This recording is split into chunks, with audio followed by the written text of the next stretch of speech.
support us to check out Penthy Blog Official. Like, share, follow, and subscribe. Once upon a time in the jungle, there was a very naughty crow. This crow was noisily bullying everyone. He would snatch their food and wouldn't even give them a chance to fight back. This went on for quite a long time.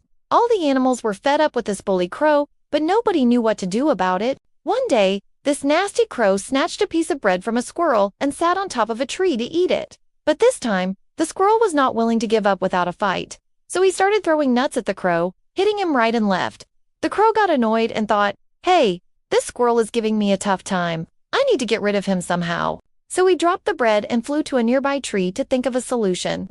Sitting on that tree, he saw some wood pieces lying around. He picked one up in his beak and flew back to the other tree where the squirrel was sitting. The crow dropped the wood piece right on the squirrel's head and the squirrel fainted.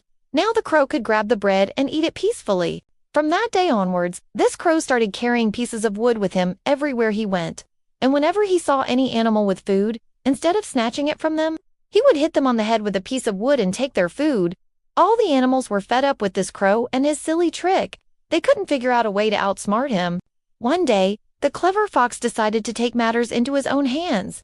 He called all the animals for a meeting and told them, "This crow is way too powerful for us. If we can't outsmart him, then we will have to fight him. But I have another idea, and that is to steal his tools." The animals liked this idea and made a plan. At night, they all gathered near the crow's tree and started throwing stones at it. The crow, of course, got very angry and flew down to see what was happening. The animals took this chance and ran away with the wood pieces. The crow was furious. He kept on cawing loudly, but the animals did not pay any attention. They had been planning this for a long time and were finally free from the crow's bullying. All the animals returned to their homes safely, except for the sneaky fox. You see, the fox was sly. While the other animals were running away with the wood pieces, he grabbed a big rock and hid behind a bush. Then when the coast was clear, he came out and took all the wood pieces for himself. The fox had outsmarted the crow and also the other animals. Next morning, the crow was very angry to see that all his tools were gone, but soon he saw the fox coming towards him with a piece of wood in his mouth. The crow got very excited and thought, "Hey, I can get my revenge now."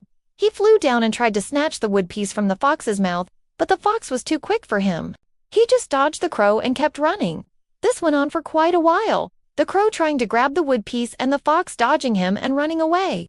But soon the crow got tired and the fox tricked him into a hunter's trap. The hunter took the crow with him, and that's how the story ends. So friends, this is a story about being prepared. You never know when your skills might come in handy. Just like the crow in the story, use whatever skills you have to make your life better. Also, remember that intelligence creates opportunities. If you are intelligent, you can create opportunities for yourself. Look at the crow. Because he was smart, he was able to bully everyone else. And because of that same intelligence, he was able to think of using wood as a tool to get more food. Similarly, the fox was able to take the crow's tools and use them against him, because he was smarter than the other animals. So always use your intelligence to create opportunities for yourself. That's all for today, friends. See you next time.